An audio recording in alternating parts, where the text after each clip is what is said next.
आप भी Vodafone idea के शेयर होल्डर हैं, आपके पोर्टफोलियो में वोडाफोन आइडिया के शेयर्स हैं, तो तैयारी कर लीजिए। हो सकता है कि जल्द ही आपको वोडाफोन आइडिया के शेयरों के अंदर जबरदस्त तेजी देखने को मिले।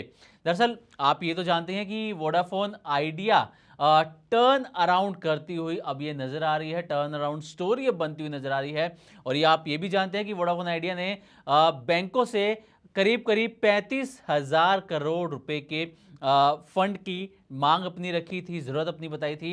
हालांकि बैंक तब हिचकिचा रहे थे, लेकिन अब इस पर बैंकों की तरफ से एक बड़ा अपडेट आ गया है और कहा जा रहा है कि हो सकता है जल्दी वोडाफोन आइडिया को बैंकों से ये पैसा मिल जाए। लेकिन इसके साथ ही एक बड़ी बात जो हम आपको इसमें बताने वाले हैं कि ये जो वोडाफोन आइडिया का शेयर आज 13 रुपए के आसपास चल रहा है ना, कभी ये 6-7 रुपए के आसपास भी था, आप जानते होंगे। आज 13 रुपए के आसपास है, लेकिन आपको ये शेयर 33 रुपए पर भी पहुंचता हुआ नजर आ सकता है। कैसे और कब, ये आपको इस वीडियो में आगे बताने वाले हैं। तो सवाल यह है कि क्या वोडाफोन आइडिया के शेयरों में अब जबरदस्त तेजी आने वाली है? क्या 35,000 करोड़ की बैंक फंडिंग अब मंजूर होने वाली है? बैंकों ने कंपनी के बिजनेस प्लान पर भरोसा तो दिखाया है, लेकिन एक शर्त भी अभी बाकी है। अगर ये शर्त पूरी हुई तो क्या वोडाफोन आइडिया शेयर में जोरदार रैली देखने को मिलेगी? आइए पूरा मामला आपको यहां पर डिटेल में समझाते हैं।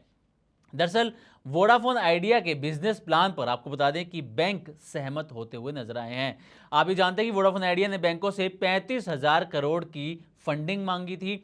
ये जो फंडिंग आएगी 35,000 करोड़ की, अगर आती है बैंकों से, तो इसका जो मुख्य रूप से इस्तेमाल किया जाएगा वो 5G रोल आउट पर किया जाएगा और साथ ही जो 4G नेटवर्क कंपनी का है उसको और ज्यादा स्ट्रॉन्ग बनाने पर यह काम किया जाएगा। नेटवर्क के एक्सपेंशन पर यह रकम का इस्तेमाल होगा।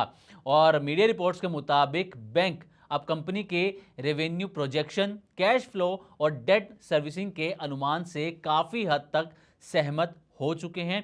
यानी पहले बिजनेस मॉडल पर जो सवाल थे वो काफ़ी हद तक कम हुए हैं, लेकिन अंतिम मंजूरी अभी नहीं मिली है क्योंकि बैंक प्रमोटर से अतिरिक्त सुरक्षा चाहते हैं।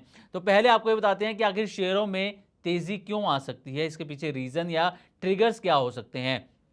तो अगर 35,000 करोड़ की फंडिंग मंजूर होती है तो ये वोडाफोन आइडिया के शेयरों के लिए एक बड़ा ट्रिगर बन सकती है और सबसे बड़ी एक पॉजिटिव खबर भी बन सकती है।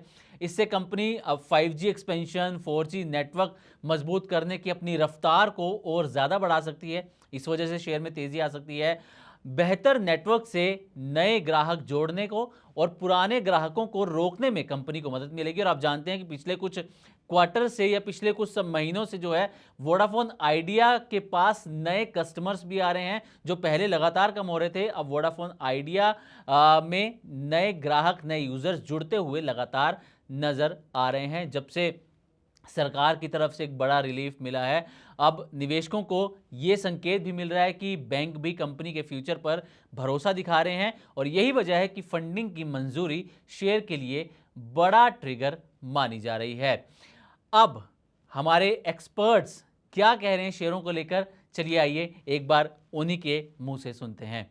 सर, मेरे हिसाब से स्टॉक को अगर किसी ने लिया है हमारी सलाह से 9 रुपये, 9.5 रुपये से, तो अभी भी प्रॉफिट में है और मेरे हिसाब से बने रहना चाहिए। अब जब तक 12 का स्टॉप लॉस जरूर मेंटेन कर लें।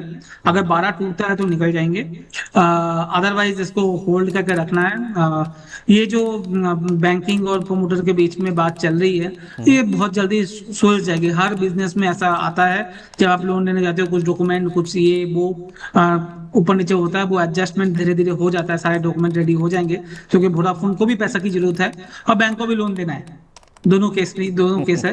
तो मेरे हिसाब से बहुत जल्दी आपको ये सुधरते हुआ दिखेगा। अब उसके बाद वापिस ये स्टॉक आप दिखा सकता है।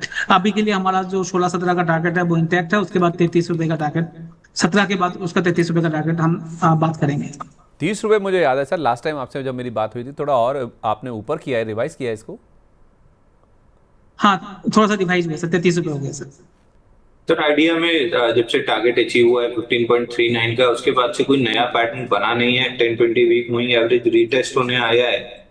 नया ब्रेकआउट 14.46 के ऊपर बनेगा, तब तक के लिए अवॉइड करके चलेंगे। 14.46 निकलता है तो जरूर बाई करके चल सकते हैं। तो ये थी हमारे एक्सपर्ट्स की राय। हमारे अपने शो में 2 एक्सपर्ट्स मार्केट के दिग्गजों ने अपनी राय यहाँ पर बताई है, जिसमें एसआर वेल्थ के लोकेश सेठिया ने बताया कि वोडाफोन आइडिया के शेयर्स अगर आपके पास हैं तो आप होल्ड करके रखिए। स्टॉप लॉस आपके लिए 12 रुपये बताया है स्टॉप लॉस, और टारगेट जो दिया है पहला 16-17 रुपये के आसपास का, और अगला टारगेट जो उन्होंने दिया है 33 रुपये का। तो आप मान के चलिए यहाँ से शेयर जो है डबल से भी ज्यादा ग्रोथ, यहां पर डबल ट्रिपल ग्रोथ उसमें नजर आ रही है लोकेश सेठिया को, यानी कि 33 रुपये पर शेयर जाता हुआ आपको नजर आ सकता है।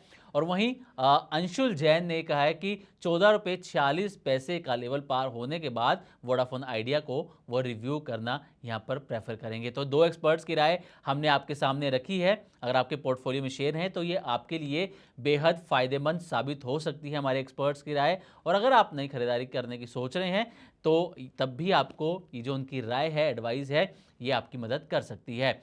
अब लेकिन हम जो बात कर रहे थे कि बैंक 35,000 करोड़ की फंडिंग दे सकते हैं, इस पर बैंक अभी भी हिचकिचा रहे हैं, ये भी बात जरूर याद रखिएगा। या फिर ये कह लीजिए कि एक तरीके से बैंकों ने एक शर्त रखी है। अब असली अड़चन क्या है? दरअसल बैंक ये चाहते हैं कि आदित्य बिरला ग्रुप और वोडाफोन पीएलसी यानी कि जो प्रमोटर्स हैं वो बैंकों को अतिरिक्त गारंटी दें, एक्स्ट्रा गारंटी दें, और ताकि जरूरत पड़ने पर प्रमोटर से और पूंजी लगाने का स्पष्ट भरोसा भी बैंकों को मिल सके। बैंक ये भी चाहते हैं कि अगर फ्यूचर में डिफॉल्ट होता है तो उनके पास सुरक्षा रहे, इसलिए मामला अब जो है कंपनी के बिजनेस प्लान से ज़्यादा प्रमोटर्स की कमिटमेंट पर अटक गया है। अब जब तक ये भरोसा नहीं मिलता प्रमोटर्स का, तब तक फंडिंग पर अंतिम मुहर लगना मुश्किल है। लेकिन एक्सपर्ट्स ये कह रहे हैं कि जिस तरीके से आदित्य बिरला ग्रुप ने कुछ समय पहले ही अपना स्टेक इसके अंदर बढ़ाया था, आने वाले समय में भी प्रमोटर्स जो हैं वो अपना स्टेक, पैसा, पूंजी, कैपिटल वोडाफोन आइडिया में लगाते हुए नजर आ सकते हैं, और बैंक भी वोडाफोन आइडिया को 35,000 करोड़ की ये फंडिंग करा सकते हैं। अब निवेशकों के लिए क्या जरूरी चीजें हैं, ये सबसे अहम बात है। तो पहले तो निवेशक कुछ आंकड़े आपको बता रहे हैं, इन पर आप नजर बना के रखिएगा। पहला ये कि जो 35,000 करोड़ की फंडिंग की बात चल रही है, इस पर आप नजर बना के रखिएगा। ARPU मार्च क्वार्टर के अंदर आप देखिए कि जो वोडाफोन आइडिया का ARPU है 190 रुपये के आसपास था, जबकि जियो और एयरटेल ARPU के मामले में इनसे काफ़ी आगे चल रहे हैं। हालांकि हाल ही में वोडाफोन आइडिया को 300 करोड़ के आसपास की बैंक फाइनेंसिंग भी मिली थी। अब कंपनी का टारगेट 5G एक्सपेंशन और नेटवर्क सुधार करना है, और साथ ही इसके जरिए रेवेन्यू और यूजर बेस बढ़ाना भी वोडाफोन आइडिया का एक टारगेट है। और जैसा कि हमने आपको बताया कि आदित्य बिरला ग्रुप ने हाल ही में 1182 करोड़ रुपए का निवेश भी किया था। लेकिन आप ये भी बात याद रखिए कि कंपनी पर अभी एक भारी भरकम बोझ भी है। मार्च 2026 तक वोडाफोन आइडिया पर 2 लाख करोड़ के आसपास का भारी भरकम कर्ज था।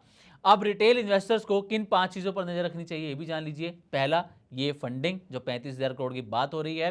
दूसरा, क्या प्रमोटर्स अतिरिक्त गारंटी बैंक को देते हैं? अगर देते हैं तो ये कंपनी के लिए बेहद अच्छी बात होगी।